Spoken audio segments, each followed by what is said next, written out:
ಮೋದಿ ಪಟ್ಟಾಭಿಷೇಕಕ್ಕೆ ಕ್ಷಣಗಣನೆ ಶುರುವಾಗಿದೆ. ಮೋದಿ ಸಂಪುಟಕ್ಕೆ ಸೇರ್ಪಡೆಯಾಗೋರು ಯಾರ್ಯಾರು ಎನ್ನುವ ಕುತೂಹಲ ಹೆಚ್ಚಾಗ್ತಾ ಇದೆ. ಈ ಮಧ್ಯೆ ಕುಮಾರಸ್ವಾಮಿ ಕೇಂದ್ರ ಸಚಿವರಾಗ್ತಾ ಇರೋದು ಸಂತೋಷ ಅಂತ ನವದೆಹಲಿಯಲ್ಲಿ ಶಾಸಕ ಸುರೇಶ್ ಗೌಡ ಹೇಳಿಕೆ ಕೊಟ್ಟಿದ್ದಾರೆ.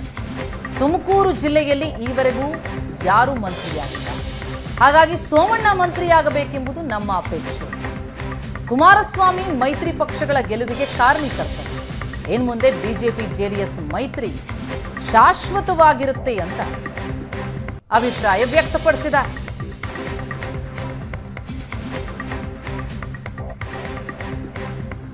ಮೂರನೇ ಬಾರಿಗೆ ದೇಶ ಚುಕ್ಕಾಣಿ ಹಿಡಿತಿರುವಂತಹ ಪ್ರಧಾನಿ ನರೇಂದ್ರ ಮೋದಿ ಅವರ ಅದ್ಭುತವಾಗಿರ್ತಕ್ಕಂಥ ಏನು ಪ್ರಮಾಣವಚನ ಸ್ವೀಕಾರ ಸಮಾರಂಭಕ್ಕೆ ಕ್ಷಣಗಣನೆ ಆರಂಭ ಆಗಿದೆ. ಕರ್ನಾಟಕದಲ್ಲೂ ಕೂಡ ದೊಡ್ಡ ಸಂಖ್ಯೆಯಲ್ಲಿ ಶಾಸಕರುಗಳು, ಮಾಜಿ ಸಚಿವರುಗಳೆಲ್ಲರೂ ಕೂಡ ಆಗಮಿಸಿದ್ದಾರೆ. ನಮ್ಮ ಜೊತೆ ತುಮಕೂರಿನ ಸುರೇಶ್ ಗೌಡರು ಕೂಡ ಇದ್ದಾರೆ. ಸುರೇಶ್ ಗೌಡ್ರೆ, ಮೂರನೇ ಬಾರಿ ನರೇಂದ್ರ ಮೋದಿ ಅವರು ಪ್ರಧಾನಿ ಆಗ್ತಾ ಇದ್ದಾರೆ. ಹೇಗೆ ಈ ಕ್ಷಣ ರಿಸೀವ್ ಮಾಡ್ತೀರಿ ಸರ್?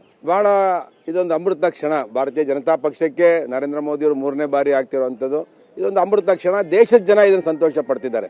ಇಡೀ ದೇಶ ಕೂಡ ಇವತ್ತು ಮೋದಿಯವರು ಪ್ರಧಾನಮಂತ್ರಿ ಮೂರನೇ ಬಾರಿಗೆ ಆಗಬೇಕು ಅಂತೇಳಿ ಅಪೇಕ್ಷೆ ಇಟ್ಟು NDA ಮೈತ್ರಿಕೂಟಕ್ಕೆ ಮತ್ತು BJPಗೆ ಬೆಂಬಲವನ್ನು ಘೋಷಣೆ ಮಾಡಿದ್ದಾರೆ. ನಾನು ಈ ಸಂದರ್ಭದಲ್ಲಿ ಮೋದಿಯವರಿಗೆ ಅಭಿನಂದನೆ ಸಲ್ಲಿಸ್ತೇನೆ.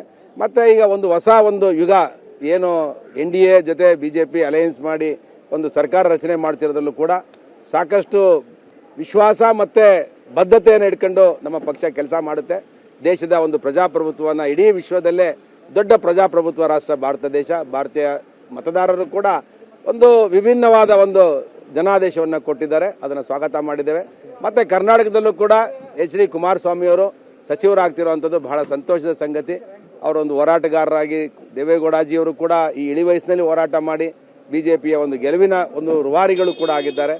ಅದರಿಂದ BJP ಮತ್ತು JDS ಇನ್ನು ಮುಂದೆ ಪರ್ಮನೆಂಟ್ ಆಗಿ ಮೈತ್ರಿಯನ್ನ ಮಾಡ್ಕೊಂಡು ಕರ್ನಾಟಕದಲ್ಲಿ ರಾಜಕಾರಣವನ್ನ ನಾವು ಮಾಡ್ತೇವೆ ಅಂತೇಳಿ ಸಂದರ್ಭದಲ್ಲಿ ತಿಳಿಸ್ತೇನೆ. ನಾನು ಇನ್ನೊಂದು ಮುಖ್ಯವಾಗಿ ಸರ್, ಕರ್ನಾಟಕ ಹೆಚ್ಚು ಸ್ಥಾನ ಬರಬೇಕು ಅಂತ ಬಯಸಿದ್ದಾರೆ. ಆದರೆ ಈಗಿರ್ತಕ್ಕಂಥ ಲೆಕ್ಕಾಚಾರ ಸ್ವಲ್ಪ ಕೊಂಚ ವ್ಯತ್ಯಾಸ ಆಗಿದೆ.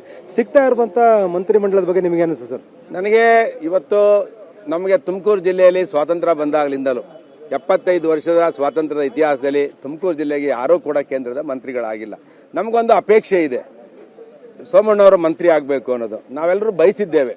ಆದರೆ ಕೊಡೋದು ಬಿಡೋದು ದೈವ ಇಚ್ಛೆ, ಅದೃಷ್ಟ. ಆದರೆ ನಾವು ಈ ಸಂದರ್ಭದಲ್ಲಿ ತುಮಕೂರಿಂದ ನಾವೆಲ್ಲ ದೇವರಲ್ಲಿ ಪ್ರಾರ್ಥನೆ ಮಾಡ್ತೇವೆ, ಸೋಮಣ್ಣವರು ಮಂತ್ರಿ ಆಗಲಿ ಅಂತೇಳಿ ಪ್ರಾರ್ಥನೆ ಮಾಡ್ತೇವೆ. Thank you sir. ಇದು ಸುರೇಶ್ ಗೌಡರ ಅಭಿಪ್ರಾಯ. ಒಟ್ಟಲ್ಲಿ ತುಮಕೂರು ಕೂಡ ಅವಕಾಶ ಲಭ್ಯ ಆಗಲಿ ಅಂತಕ್ಕಂಥ ಒತ್ತಾಸೆಯನ್ನ ಅವರು ವ್ಯಕ್ತಪಡಿಸ್ತಾರೆ. ಕ್ಯಾಮರಾ ಕೈಲಾಸ್ ಜೊತೆ ಆನಂದ್ ಪೈ ಬೇದ್ರೆ ಮನೆ, ಏಷ್ಯಾನೆಟ್ ಸೋಡಾ ನ್ಯೂಸ್, ನವದೆಹಲಿ.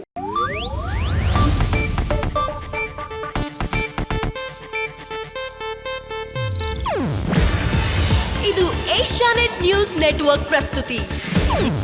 ನೀವು ನೋಡ್ತಿದ್ದೀರಾ ಏಷ್ಯಾನೆಟ್ ಸುವರ್ಣ ನ್ಯೂಸ್.